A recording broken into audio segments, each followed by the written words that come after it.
Salve pessoal, já pegou seu cafezinho, sua batatinha? Quando você olha para o passado do World of Warcraft e vê vilões como Arthas, Garrosh, Gul'dan, Sargeras, não te dá a impressão que tem uma coisa faltando? Será que é só uma mera nostalgia de jogador veterano ou será que de fato tem um problema na narrativa do World of Warcraft atual? Para mim, cara, definitivamente tem dois elefantes ali na sala que a Blizzard está escrevendo suas histórias. E esses elefantes têm nome. Um elefante que é o pai deles, que nasceu em BFA e teve seu auge em Shadowlands, é simplesmente a mais Krita. E esse elefante grandão gerou um filho depois. O medo na narrativa. Mas medo do que, cara? Já vamos entender isso. Mas antes, deixa o like no vídeo, comenta, se inscreve, me ajuda demais. Quando a gente olha para o passado, essa dualidade bem e mal, ela existia no WoW, mas existia mais além disso. Olha para o expurgo de Stratholme. Lá tinha uma questão que estava toda a população contaminada e o Arthas queria eliminar o mal pela raiz. É um extermínio? Sim, mas existe uma questão moral ali. A destruição de Terra Mor pelo Garrosh era uma guerra cruel, existem motivos bélicos para isso, pelo menos é o que ele vai tentar justificar. A rebelião dos Defias, lá olhando para o clássico, com a representação de um povo oprimido querendo lutar contra a nobreza que o oprime. Tudo isso tinha dilema moral. Tanto é que até hoje as pessoas gostam de bradar: o Garrosh não fez nada errado. E se o Garrosh, cara, não fez nada errado, você que tá duro no World of Warcraft tá fazendo. Mas relaxa, cara, que eu tenho a solução para você: Gold Caped. Gold Caped é simplesmente o melhor site com informações de farm de Gold, com os guias mais completos, feitos por jogadores que são consagrados por serem grandes farmadores de Gold, que vão estar disponíveis lá, inclusive para tirar dúvida em Discord se você precisar. Os guias são atualizados constantemente. Por exemplo, se você quiser saber nesse momento qual é a melhor forma de farm puro de Gold no jogo, tá lá, você consegue ver lá, com guia, com imagens, mapa, rota, dica se você é druida, dica de como sair da dungeon, tudo tá lá. Eles ensinam também como mexer com TSM e ganhar dinheiro na H, melhores farms de material. Até mesmo se você quiser comprar tua assinatura com Gold, você vai conseguir fazer tranquilamente e não vai precisar recorrer a meios aí que são proibidos e que pode te dar um ban no final das contas. Lá você não tá tomando uma comida, mas sim tá aprendendo a cozinhar. Você pode assinar os planos de assinatura que tem mensal e anual. Mas eu tenho que te avisar que o site todo é em inglês, então só vale se você se sentir confortável, senão não adianta, não tem tradução do site. Mas se o idioma não é uma barreira para você, eu garanto que se você seguir as informações que estão lá, você vai conseguir ficar rico no World of Warcraft. Além disso, se você olhar o link que eu deixei no comentário fixado nesse vídeo aqui, você, além de ficar rico no World of Warcraft, vai me ajudar também, porque parte do dinheiro da assinatura vem para o canal e você me mantém com força nessa jornada. Com a chegada do Chris Metzen, a gente imaginou que esse tempero ia voltar e quem sabe ainda volte, cara. Mas o que eu posso dizer pra você é que até o momento, embora tenha tido sim melhoria na lore, essa guinada ainda não foi dada. Eu digo isso porque, cara, o desenvolvimento da Xal'atath até que tá interessante sim. Ela tem tudo pra se tornar uma grande vilã, mas ela não chegou no seu ápice ainda. E ainda assim, cara, ela tem relação com os Old Gods, vai ter uma história de vingança ali envolvida, só que ela é um personagem maléfico central. A complexidade da história, o aprofundamento tem que estar nos personagens que circundam ali o ambiente, nos outros vilões, nos heróis, e é nesse ponto que a história ainda continua muito rasa. E um bom exemplo disso está na história que vai vir com o próximo patch de World of Warcraft, o 11.1.7, mas que a gente já consegue testar lá no PTR.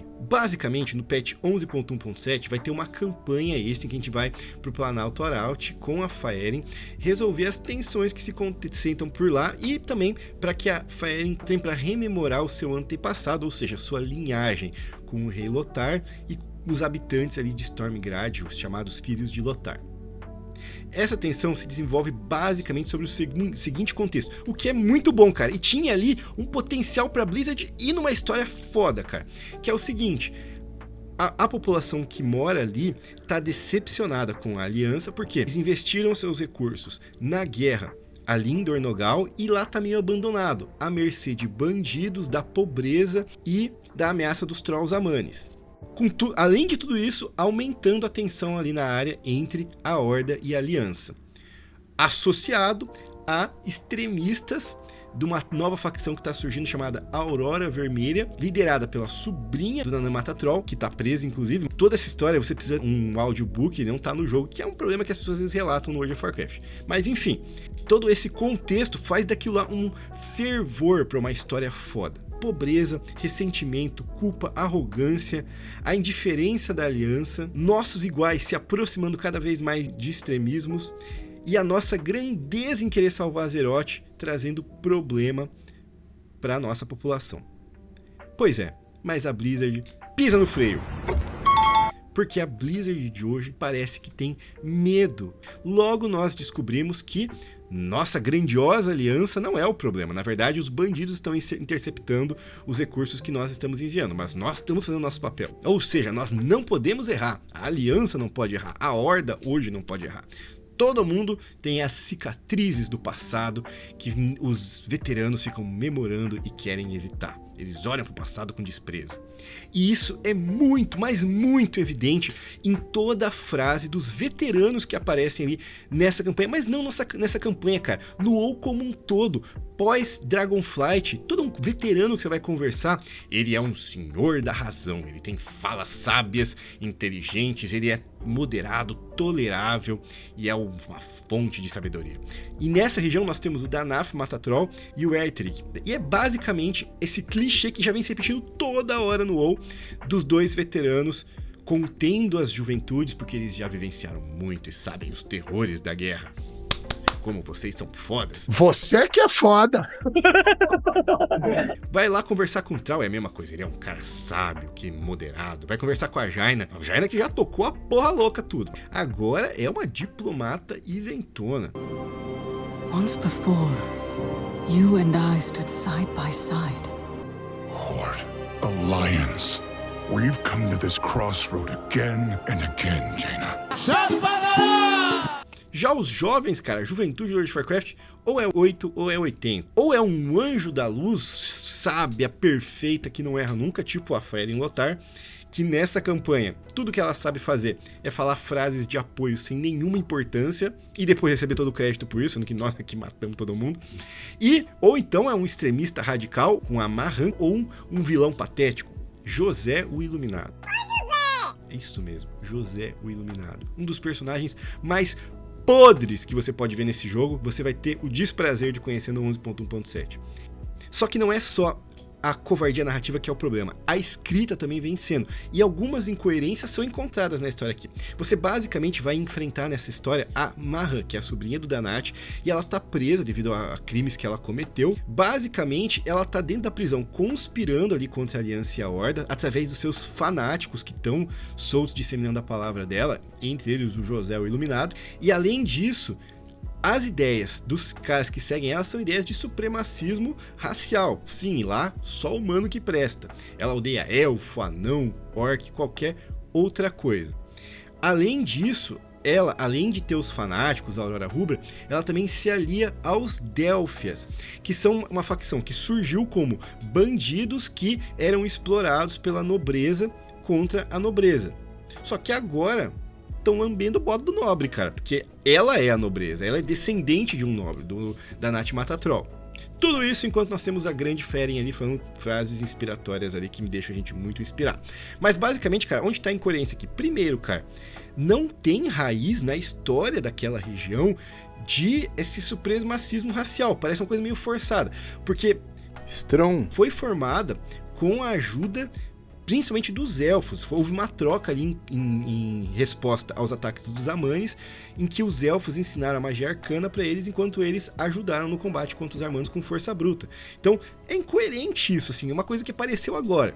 E além disso, também é estranho os Delphias estarem seguindo uma nobre, né? Uma coisa que pode ser uma hipocrisia deles a ser explorada, mas não foi explicado ali e não faz muito sentido. Aí, não me entenda errado, cara, o que tá acontecendo lá é muito foda. A gente volta primeiro pra uma área clássica, lá pro Panal Torat. Isso precisa acontecer mais no jogo, cara, porque você rememorar aquela área, cara, toda a nostalgia, mas é uma área bonita também. O jogo tem que fazer mais isso. Tudo, como eu falei pra vocês ali, tem muito significado. Pobreza, bandidos, volta de coisas clássicas ali, como por exemplo, tem a facção dos Défias lá do WoW clássico, tem a Cruzada Escarlate, meio que alguns membros indo pra Aurora Vermelha, se unindo ali a eles. Nós temos Danat Matatroll, Ertrig, os Trolls Amanis, diversos personagens clássicos ali sendo rememorados, e você tem uma base de uma história boa, mas a Blizzard pisa no freio. Ou seja, os velhos problemas da narrativa do WoW estão lá. O medo de ir numa narrativa mais complexa e detalhada. Mas por que eu acho que existe esse medo, né, cara? Da onde vem esse medo? Basicamente, cara, a minha opinião é que Indra em Shadowlands, que foi uma expansão mega criticada, para muitos a pior do jogo, ela foi corajosa com relação à narrativa, mas foi um desastre.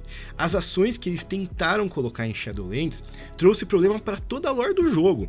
Por exemplo, quando a gente fala de Arthas, algo muito épico na memória do World of Warcraft, eles trouxeram um carcereiro para piorar, dando a intenção de que o Arthas poderia estar sendo dominado para fazer o que ele fez. Depois eles tiveram que se explicar e dizer que não. Enfim, mas olha o desastre que foi. Olha o que eles fizeram com a alma do Arthas, que virou um pum para escutar esculacho das Sylvanas, cara. Sim, as Sylvanas, cara. O que foi a viagem da Sylvanas de BFA para Shadowlands? Ela queria acabar com o sistema cruel da vida e morte, depois que foi aniquilada em vida pelo Arthas. E aí, cara, ela serve o carcereiro, e olha só, o cara que criou o Lich King. Depois, desde BFA enchendo o nosso saco do nada, quando a gente vai enfrentar ali o carcereiro, ela decide que não quer mais servir ele, porque ele fala, ele deixa escapar na frasezinha dele que todos vão servir a nova realidade dele.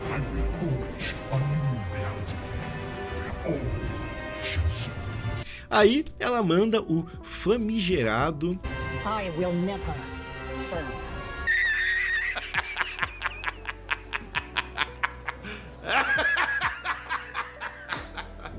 Você viu o tempo inteiro, mano. E aí depois, essa personagem fica dando lição de moral pro Pum do Arthas.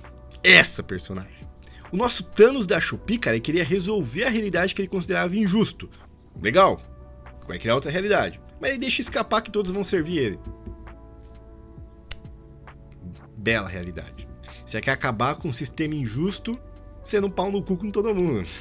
Que legal. Ou seja, não precisa rememorar aqui a lore de Shadowlands para vocês entenderem que Shadowlands foi corajoso, mas foi um desastre. E aí parece que depois os caras ficaram com medo de avançar, com medo de fazer coisas realmente impactantes.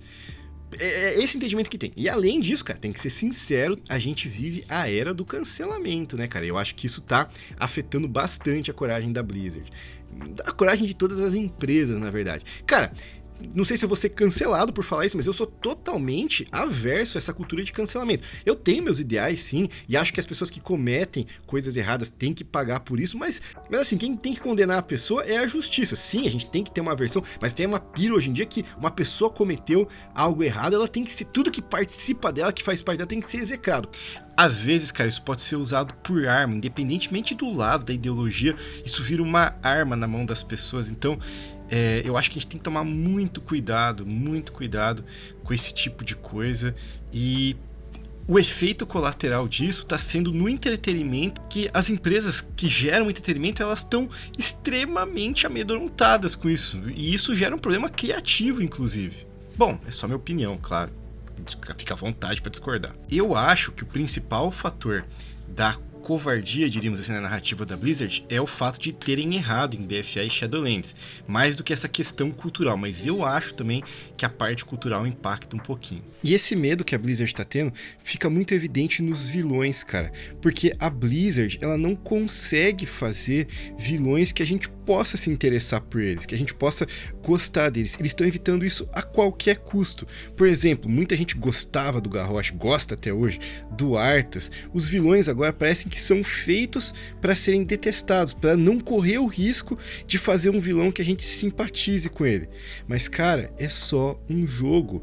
Cara, a Dahmer é uma das séries mais assistidas da Netflix. Tem gente que sentiu até empatia pelo cara, mas é óbvio que se alguém vê um assassino, um Dahmer na vida real, um cara que é canibal, é óbvio que esse cara vai ser execrado, é óbvio que a pessoa não vai gostar do cara. Só que a fantasia, a realidade é outra coisa. Se o mero fato de você se apegar a algum criminoso, que alguém com uma conduta controversa que aparece na televisão, todos nós já temos na cadeia, cara. Quem aí não assistiu Dexter, sei lá, tem diversos exemplos aí. Por que esse medo nos jogos, na fantasia, no entretenimento com relação à vida real? Isso não faz sentido nenhum pra mim. E por que esse medo da Blizzard de criar vilões realmente impactantes? E esse patch, ele deixa muito claro. Lembra que eu falei pra vocês do José o Iluminado? O José o Iluminado é o exemplo perfeito. O José o Iluminado é um pateta, ele é patético. Ele é um vilão que toda hora aparece e fala frases bobas, cruéis, assim, malvadinhas, de garoto mimado. Ele vai na porrada pra você, ele apanha, aí ele usa bolha e uma Hearthstone, até que uma hora você stuna e mata ele. Ou seja, o cara tem uma rola de 2 centímetros. Quem que vai se apegar a um vilão assim? Só sente desprezo pelo cara. E, cara, assim, não é essa sensação que você quer passar no teu jogo. Isso tá totalmente errado. Totalmente errado. A própria Manan, cara, a sobrinha do Danat, ela não tem nada que você se apega, porque ela não tem um conceito moral controverso, e ela simplesmente não gosta das outras raças, e ela age como uma escrota, entendeu? Não, e entenda também, isso é muito importante falar, que nem todo vilão, ele precisa necessariamente ser complexo, ele precisa ter um preceito moral. Não, com certeza não. Inclusive o WoW, ele tem Gul'dan, que é um excelente exemplo de um vilão que não tem moral nenhuma, é pura maldade e funciona muito bem. Só que quando você vai fazer isso, e a Blizzard não tem feito isso ultimamente, é que você não pode ridicularizar o teu vilão. Porque aí ele se torna patético, ele se torna engraçado, ele se torna caricato, mas não amedrontador. Um vilão, se você quer fazer um cara vil, ele tem que ser um cara inescrupuloso, um cara cruel. O Firak, ele mata ali os druidas do fogo e tudo mais, dá as risadinhas dele. Mas, cara, ele fica nervoso, parece o Hades do Hércules, cara. Ele fica nervoso, fica cuspindo fogo, cara. Tá afim? Pira essa, tipo, o WoW tem uma excelente ferramenta em mãos, é um jogo lindo, maravilhoso, com um rico de história, só que precisa perder esse medo de machucar, de ferir, de despertar emoções. Pô, cara, todo mundo apaixonado com o Expedition 33. Expedition 33, cara, a Maëlle, pra mim, até o segundo ato, era a protagonista perfeita. Eu tava amando a Maëlle. Sabe como você pega uma maçã, vira de costas e ela é podre? Quando chegou no ato 3, eu vi a maçã podre ali. Mas são sentimentos. Mas o jogo me despertou sentimentos humanos, reais, que são capazes. Até o Renoir ali tem. O Renoir, por si só, talvez ele seja o cara mais sensato daquela porra de jogo, cara. O WoW, é claro que o WoW e o Speed são coisas diferentes, mas o WoW tem que saber nos provocar assim também. Algo que ele não tem feito. Mas assim, cara, nem tudo é má notícia. Apesar da campanha do 11.1.7 não dar aquela mordida que a gente espera, aquela agressividade, ela é interessante e o tom melhorou muito de Dragonflight, a lore de Dragonflight para War Within. E a gente tem uma grande esperança na Xal'atá, que está sendo bem construída aos poucos, eles estão dando tempo, ela não vai ser só de uma expansão para desenvolver, para a gente se apegar, para ter uma complexidade na história, e quem sabe disso saia uma novidade, uma volta àqueles clássicos vilões e aquelas histórias clássicas que a gente tinha no World of Warcraft. Então, tem sim um ponto positivo disso tudo, e eu espero que eles consigam colocar na Xal'atá aquilo que tá faltando pro World of Warcraft. Talvez, quem sabe, com a Xal'atá o rumo mude, mas até lá, cara, hashtag fora José, cara. Elimina esse cara do jogo, cara. Meu Deus do céu, que deplorável. Eu sou anti-José agora. Não que se você chama José, cara, não é você não, tá? Tamo junto sempre, até uma próxima.